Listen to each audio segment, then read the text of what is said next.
सही तरह से ज्ञान के वाकई पाने के हकदार हैं और हम उन बातों के ऊपर ध्यान देते हैं तो वास्तविक हम ज्ञान प्राप्त कर सकते हैं। और उसका कारण है कि जो हमारी नदियां हैं, हमारे मठ है, हमारे मंदिर हैं, हमारे देवालय हैं, ये सब हमें संस्कार के लिए, ज्ञान के लिए ही है। लेकिन यहाँ आने के बावजूद भी हम अगर उसे प्राप्त नहीं कर पाते हैं तो हमसे बड़ा अज्ञानी कोई नहीं है। हम फिर उस पशु के समान हैं कि जिस पशु के गले में अगर कोई चमकीला पत्थर, हीरा भी डाल दो तो पशु क्या समझेगा? पशु तो सोचेगा कि कुछ नहीं है, पत्थर ही, उसे तो कोई उसका नॉलेज ही नहीं। लेकिन वही हीरे को अगर जोरी परख करके लेगा तो वो उसकी कीमत भी बताएगा और कहेगा भी। तो उसी तरह से हम लोगों को भी ज्ञान को अर्जित करने के लिए ये मन के अंदर उद्वेग हो जाता है, मन चालायमान हो जाता है, मन स्थिर नहीं रहता है, मन थोड़ी थोड़ी देर में भटकता रहता है। ये हर व्यक्ति का होता है, कोई एक का नहीं होता। मानव मात्र के मन में इस तरह की संकल्प विकल्प कल्पनाएं चलती रहती है। हम इन्हीं के बीच में अगर उस धीरे धीरे अब जो ज़्यादा चलती है तो उस प्रभु के नाम का स्मरण करने लग जाए ना। अब जैसे डॉक्टर साहब बैठे हैं, ब्लड प्रेशर बढ़ रहा है, हाई हो रहा है, ये कुछ कर लगा तो थोड़ा थोड़ा अगर पानी पीते रहोगे ना तो आप ब्लड प्रेशर डाउन होता चल जाएगा तुरंत। मतलब थोड़ा थोड़ा घुट घुट घुट घुट दो घुट ले लोगे तो तुरंत है, शरीर की प्रक्रिया है। उसी तरह है मन की है। अगर हम मन को इस तरह से भटक रहा, कर रहा, धर, राग, द्वेष इत्यादि में पड़ रहा है, पुरानी बातों में उलझा पड़ा हुआ है, चिंतन कर रहा है, अनावश्यक चिंतन कर रहे हैं, नींद नहीं आ रही है, परेशान हो रहे हैं, क्यों नहीं आ रही है, हो जाता है, चिंतन हो जाता है। तो उसमें दरअसल ये चीज़ें अगर हम मन को उस समय समझाएं और मन को कहें, और अगर मान लो वो नहीं भी मानता है तो हम जोर जोर से भगवान का स्मरण करने लग जाएं। ध्यान से तो मन नहीं रुकेगा, क्योंकि ध्यान तो फिर जरूर है। उस समय आप बोल के परमात्मा का स्मरण करने लग जाए, भजन करने लग जाए, और तो आपका मन, में गारंटी के साथ कह रहा हूँ, कि तुरंत डाइवर्ट हो जाएगा। उसमें कोई संदेह नहीं है कि वो वहाँ नहीं रहे। और इसलिए भी कि देखिए, संसार में कुछ साथ नहीं जाता है। हम खाली हाथ आए थे और खाली हाथी चले जाते हैं। लेकिन जो पुण्य है वो तुम्हारे साथ जाता है, अच्छाई तुम्हारे साथ जाती है, बुरे काम भी आपके साथ जाएंगे, बुरी आदत भी आपके साथ जाएगी। तो उसकी श्रेणी अलग अलग है। अच्छे काम, अच्छे कार्य की बात करोगे तो आपको उच्च स्थान मिलेगा, और बुरे कार्य, बुरी बात करोगे तो आपको नीचे का स्थान मिलेगा। वो कहाँ मिलेगा भाई? लोग कहते हैं स्वर्ग में मिलेगा। ये स्वर्ग वर्ग कुछ चीज नहीं है। ऊपर ये खाली वो आकाश है, गगन है, कुछ नहीं है, अंतरिक्ष है, पोली पोल है, सिर्फ ढोल है और कुछ नहीं। इस गोल क्रिया को कोई नहीं जान सकता, या क्या चीज़ है आप नहीं जान दोगे। अगर हम जब ऊपर भी चले जाते तो नीचे से भी ऐसा हरा ही दिखता है। यहाँ भी फिर वो नहीं दिखेगा कि पृथ्वी कहाँ, और इस तरह के नहीं। ये सब गोलमाल वाली स्थिति रहती है और यही चलता रहता है।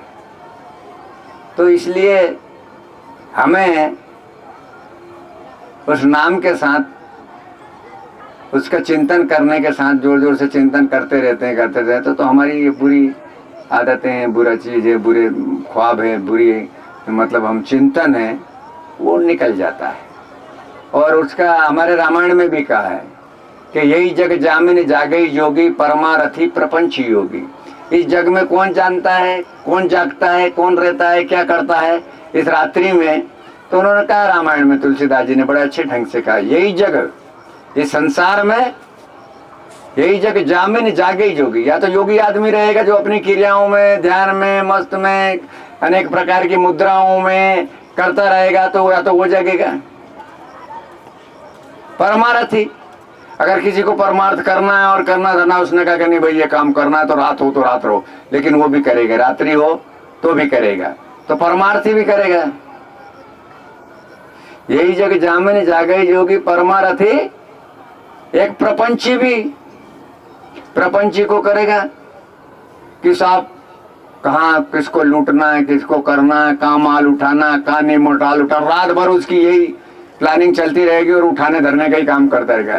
तो प्रपंची या चोर चुचक के ये वो काम करते रहते हैं, रात्रि में काम करते हैं ना, चले जाते हैं। परमारथी प्रपंच, या फिर वो आदमी है जो वियोगी है,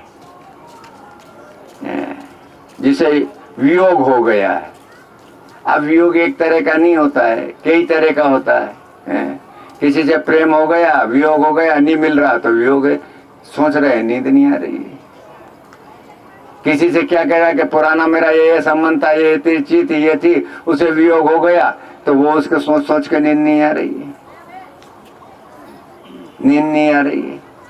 तो वियोगी को, या और कहीं की बात हो, और चित्त हो, और कोई की प्लानिंग हो कि साहब उसका ये है, मेरा ये नहीं है, उसका ये है, मेरा ये नहीं है, उसने इतना कमा लिया, उसने ये कर लिया, मेरे पास कुछ नहीं है, ये नहीं है, तो इस तरह की मन में अवधारणा बनी रहती तो नींद नहीं आती।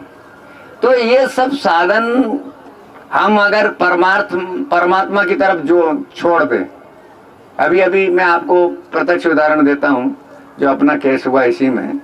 तो वो वकील से इनसे कहने लगा, तो मैंने कहा देखो वकील साहब, प्रयत्न करना अपना काम है, अगर हनुमान जी को सेवा लेनी होगी तो वो अपने आप करवाएगा, नहीं लगे नहीं होगी तो हरी इच्छा, भाई उसकी इच्छा नहीं है तो नहीं है। अब हम काम करिए, उसमें पीछे मत छोड़िए।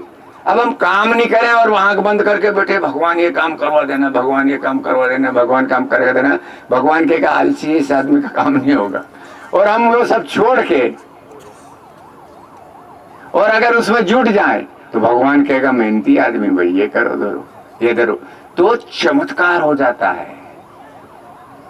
हमारे जीवन में ऐसे बहुत चमत्कार हुए।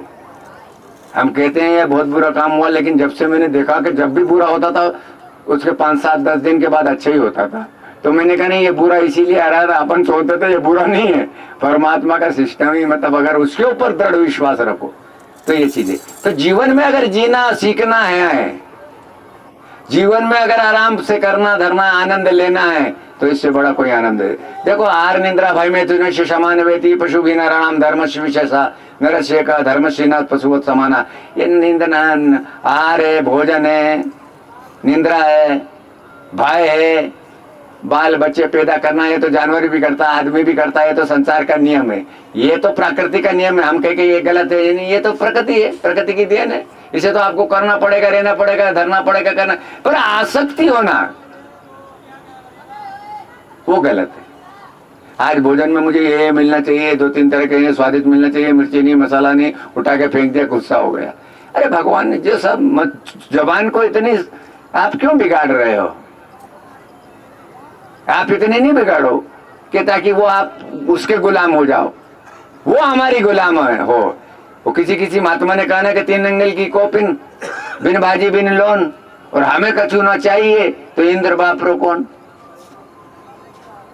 भाई इंद्र भी उसका, इंद्र का साम्राज्य भी उसके सामने तो फीका है, फीका है क्या नहीं। तो इसलिए हर चीजों के ऊपर हमें आदत के वशीभूत नहीं होना चाहिए, और जहां हम इनके वशीभूत हुए तभी इस तरह की हमें लोगों को, चाहे रात हो या दिन हो, चाहे सुबह हो या शाम हो, चाहे कहीं बैठे हो या नहीं बैठे हो, अगर हम गलत चिंतन करेंगे तो वो स्थिति होगी, हमें शांति नहीं मिलेगी।